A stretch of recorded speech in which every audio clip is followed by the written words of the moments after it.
ভারতবর্ষের যে কোনো জায়গাতে আপনি বসবাস করছেন, আপনার যে আবাস যোজনা রয়েছে আমাদের ভারতবর্ষের সমস্ত জায়গাতেই রয়েছে, এই আবাস যোজনাতে আপনার নাম রয়েছে কিনা, মানে যে লিস্ট তৈরি করা আছে 2024 সালের, এখনও পর্যন্ত আপনার লিস্টে নাম রয়েছে কিনা, বা এই আবাস যোজনাতে কাদের কাদের বাড়ি পাওয়া হয়ে গেছে, কাজ সম্পূর্ণ হয়ে গেছে, সমস্ত লিস্টটা দেখতে পাবেন।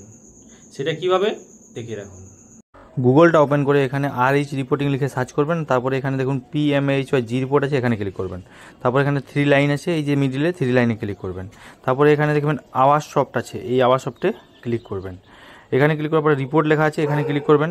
এখানে ক্লিক করার পরে এখানে দেখবেন এই যে নিচে ক্যাটাগরি ওয়াইজ সেকশন ডাটা আছে, এখানে ক্লিক করবেন। এখানে ক্লিক করার পরে উপরে স্টেটটা, রাজ্যটা সিলেক্ট করবেন, রাজ্যটা সিলেক্ট করে নেবেন। তারপরে এখানে দেখবেন আপনার জেলাটা আসবে, সেই জেলাটা সিলেক্ট করে নেবেন। এই জেলাটা সিলেক্ট করে নেবেন এখানে ক্লিক করে। তারপরে এটা সিলেক্ট করার পরে এখানে দেখবেন আপনার ব্লকটা আসবে, এই যে ক্লিক করে এখানে ব্লকটা সিলেক্ট করে নেবেন। আপনার ব্লকটা সিলেক্ট করার পরেই এখানে আপনার অঞ্চলটা আসবে, এই অঞ্চলটা সিলেক্ট করে নেবেন। যে অঞ্চলে আপনি থাকেন ওই অঞ্চলটা সিলেক্ট করে নেবেন। তারপরে এখানে দেখবেন ক্যাপচা কোডটা প্লাস করে দিয়ে দেবেন। তারপরে এটা দেওয়ার পরে এখানে দেখবেন নিচে PDF ফাইল আসবে, এই যে ডাউনলোড PDF বা ডাউনলোড এক্সেল, এই ডাউনলোড PDF এ ক্লিক করে আর এখানে আপনি দেখতে পাবেন সমস্ত কাজ। ভিডিওটাকে শেয়ার করে দেবেন, সমস্ত মানুষের কাজে দেবে।